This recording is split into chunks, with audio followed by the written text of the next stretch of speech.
একটা ছোট ঘন বনঘেরা গ্রাম। সেই গ্রামের এক কোণে ছিল পুরনো একটা বাড়ি, যেখানে রিজওয়ান একা থাকত। বাবা মা শহরে চলে গেলেও সে থেকে গিয়েছিল সেখানে। গ্রামে একটা পুরনো গল্প প্রচলিত ছিল, ভোরের ডাইনি।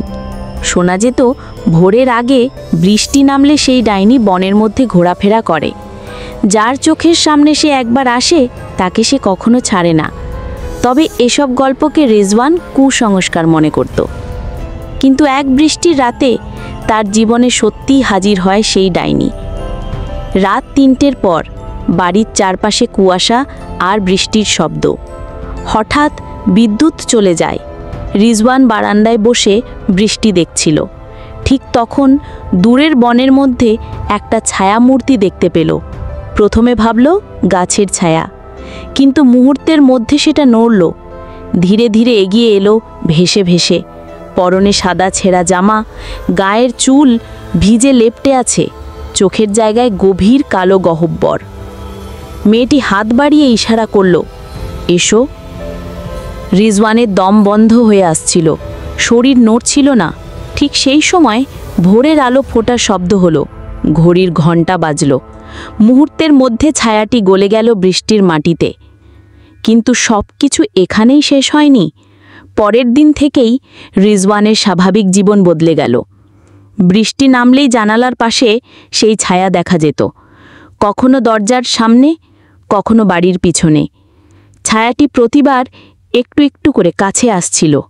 সে জানত ডাইনি তাকে খুঁজছে। দাদুর পুরনো লেখা খুঁজে পেয়ে রিজওয়ান জানতে পারল এই ডাইনি আসলে এক অভিশপ্ত আত্মা, যে হারিয়ে যাওয়া কাউকে খুঁজছে। কাউকে যারা তার কাছে ফিরে আসেনি, যাকে সে বৃষ্টির ভোরবেলায় হারিয়েছিল। তখন রিজওয়ান সিদ্ধান্ত নেয় পালানোর নয়, লড়াই করার। শেষ বৃষ্টির রাতে সে সেই ডাইনির মুখোমুখি দাঁড়ায়। ডাইনি তখন কেঁদে ফেলে, তার গভীর গহ্বরের মতো চোখ থেকে অশ্রু গড়িয়ে পড়ে। রিজওয়ান বুঝতে পারে সে খুঁজছে তার হারিয়ে যাওয়া প্রেমিককে, যে তাকে একদিন বৃষ্টির ভোরে ছেলে চলে গিয়েছিল। রিজওয়ান তার পুরনো কবরের পাশে নিয়ে যায় ডাইনিকে। সেখানে পৌঁছেই ডাইনি ধীরে ধীরে ছাইয়ে রূপ নেয়, মুক্তি পায় তার অভিশাপ থেকে। আকাশ পরিষ্কার হয়। সব শেষে রিজওয়ান বুঝতে পারে সে আসলে বেঁচে ফিরেছে। তবে সেই পুরনো বাড়িতে আর সে কখনো ফেরেনি।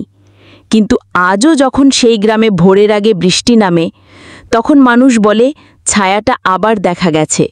হয়তো ডাইনি সত্যিই মুক্তি পায়নি। গল্পের বার্তা: ভয় সবসময় অভিশাপ নয়, মাঝে মাঝে সেটা দুঃখের গল্পও হতে পারে।